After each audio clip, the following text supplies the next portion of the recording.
When it comes to modern thrillers, few directors split audiences like M. Night Shyamalan, and his latest film, Trap, is no exception. The premise itself is clever. A father takes his daughter to a concert, only to discover the entire event is actually an FBI sting designed to catch a serial killer.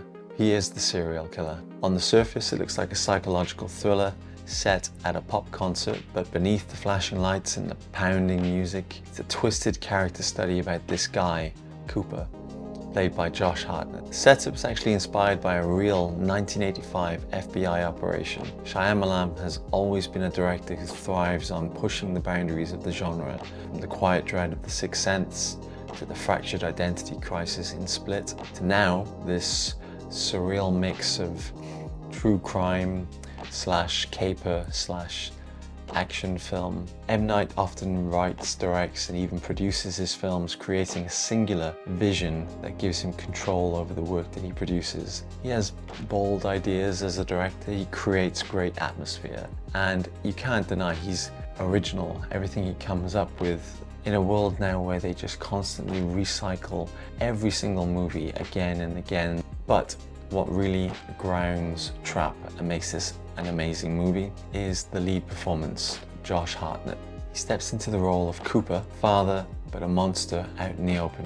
The way Hartnett plays Cooper is so clever. The movie's got so much action. It's fast-paced, it's very exciting, it's got twists, non-stop, beginning to end. Josh Hartnett has put so much work into this character. It's just easy to overlook the performance that he gives with all the flashing lights. It's a very chilling performance. On the outside, it's very calm, charming. It's funny. It's a very funny, entertaining movie. But if you were to watch the film differently, and if M. Night was to include a scene maybe at the beginning or somewhere near the beginning of the movie where you see Josh Hartnett killing someone or torturing someone or doing what he does in private to show what type of serial killer we have, it would have given a completely different edge to the movie. It would play out differently. There's a real menacing feeling to the way he behaves. If you notice, he isn't afraid in the movie. He goes into situations and he's right on the edge. He's brushing shoulders with the FBI in the back room. He's willing to move people around like pawns in order to help him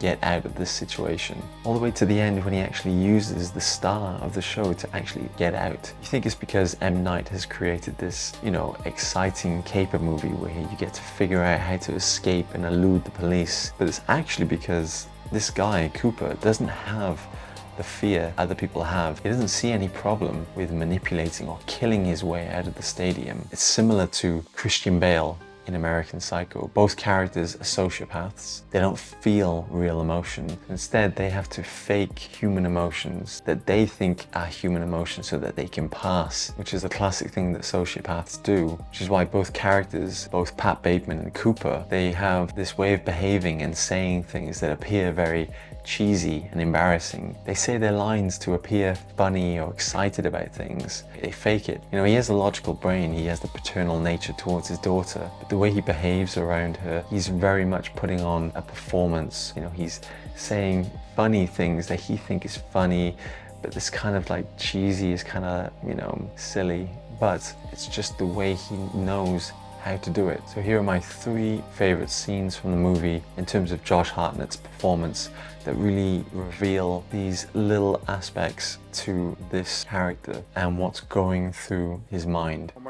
I can walk with you. Sure. I'll be right back, Don. You got this, girl. Just Also, hold it M. down, Night does right? a lot of the casting for movies, and he always picks very interesting, very good actors. What do you do, Cooper? Fire department. Bro, you're strong. You ever found that guy? The butcher? You're not squeamish, are you? Not too bad. Remember when they found that woman on the bridge? Before they covered it up. That's pieces, dog. She's deli prepped. Like, this dude is next level insane. Sorry, I didn't mean to upset you. We cool?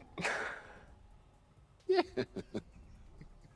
Would be dope if they caught him today. Cool. What's your code? I mean, if you can say, I don't want you to get in trouble. I mean, your fire department, Cooper. You're on our side.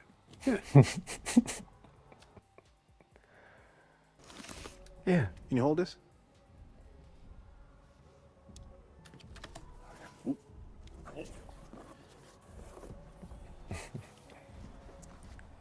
Yeah, take the top off.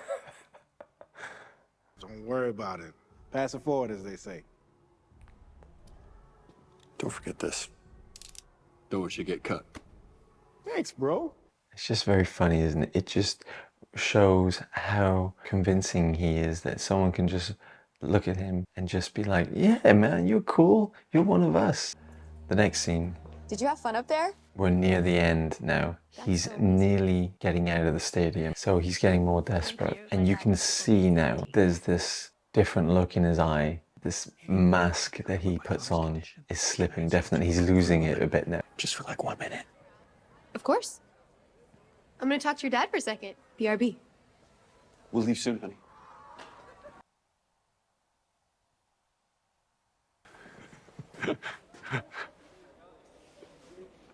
Thank you for everything you've done for Riley. She's an angel. I feel so close to her. I don't know why. She really is special.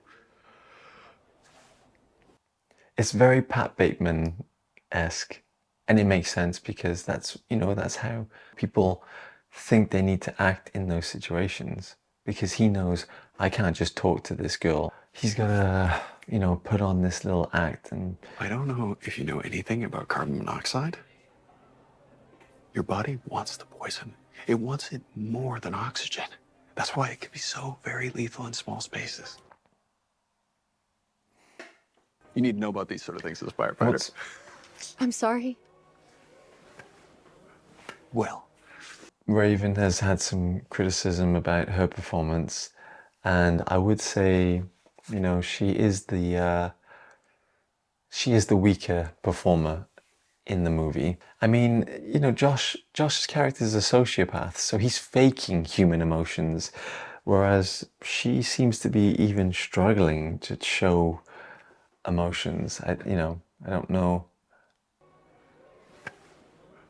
well, the reason I wanted to talk to you is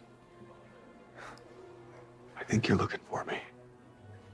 What's so good about this scene is he's a sociopath. He comes in joking and says he likes the show. Thank you for doing the show. I mean, all Then of you. he slips out of it and he's himself. Hold on. And he says, you were looking for me, All all right, of I can you. press mute so Then Paris. he goes to show the phone to see who he's kidnapped. He slips back into performance where he has to smile, look, I gotta do this. Then he slips out of it again. Now he's being serious. He's telling her for a fact, this is the situation. That is going to release carbon monoxide. The carbon monoxide, if I press this button, going to die. this is gonna happen. He's gonna die. You caught me. I admit it. But you can save him. Then he gives her a chance and he says what she can do to help him. And this is all the real him now. You're gonna drive us out of here. He's telling her exactly how it is. I will press it right now. This is him now. This is the psychopath. Then he slips back into the performance mode, you know, as he normally does. He pretends. By the way, it was a great show.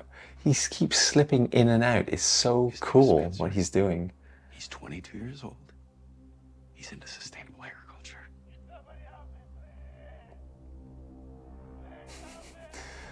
And unfortunately, she's not really delivering as well as he is.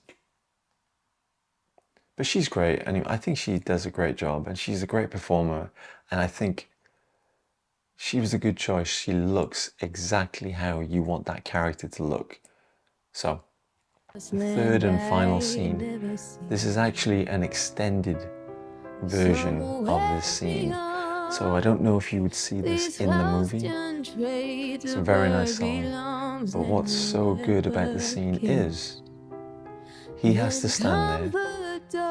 You know, there's a panic involved, but he's thinking, right, this is the situation. How can I get her out of the house now? But then a little bit of time passes. The music continues playing. He starts listening. but it's then touching a nerve inside him. It's touching some emotion inside of him. I watch the leaves as they fall from the tree, like a sweet figurine. Like, what's he thinking there?